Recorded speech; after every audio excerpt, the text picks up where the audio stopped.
Attendez. Bonsoir Michel.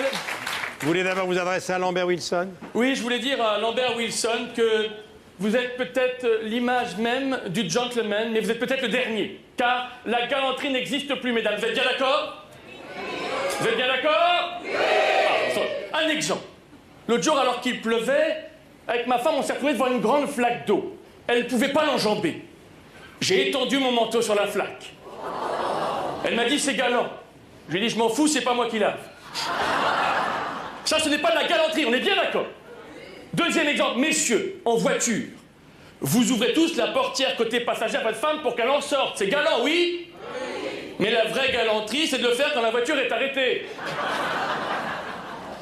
Dernier exemple, messieurs, quand vous emmenez votre femme dans un restaurant classe, quand le type au vestiaire vous dit « Je peux vous débarrasser ?» Ok, je vois que certains apprennent vite. En tout cas, vous voyez que je défends les femmes, je connais bien les femmes. D'ailleurs, voici un historique rapide de la femme. 1904, pour la première fois, une femme passe son permis de conduire. 1906, elle l'obtient. Mais c'est l'histoire. 1970, c'est la libération de la femme. On cherche encore le con qui a payé la caution. Et pour continuer à vous défendre, mesdames, j'ai ici un document.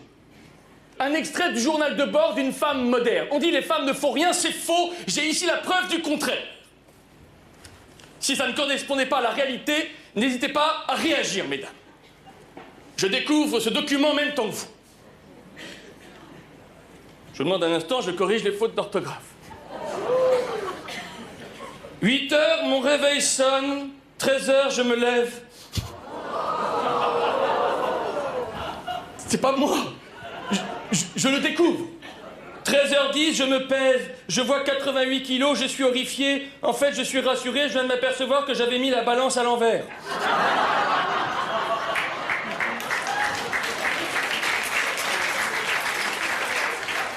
Je vais vous laisser un petit peu de temps, mesdames, pour le calcul. 13h30 pour voir si je suis encore séduisante, je m'inscris sur Mythique. 14h, j'ai toujours pas eu de touche sur Mythique, du coup je m'inscris sur Le Bon Coin. 15h, j'ai acheté un jean slim taille 36, je l'ai montré à mon coach sportif en lui disant « Je veux rentrer dedans avant l'été ». Du coup, il m'a donné un pied de biche. 19h30, en allant dans la salle de bain, j'ai dit à mon mari que j'allais essayer de me faire belle. Il m'a dit que j'étais ambitieuse. Comme dit mon mari, une femme et le maquillage, c'est comme un hamburger, avec toutes les couches qu'on rajoute, on finit par oublier qu'en dessous, il y a de la viande. Oh non. Je ne peux pas continuer, je ne peux pas continuer. C'est monstrueux. 20h30, c'est notre anniversaire de mariage. J'ai demandé à mon mari de m'offrir une bague de la valeur de son amour pour moi. Du coup, il m'a acheté un serre-joint. Le soir, on est allé dans un club échangiste avec mon mari. Quand le videur m'a vu, il m'a dit « Ici, c'est un club échangiste, pas une brocante. »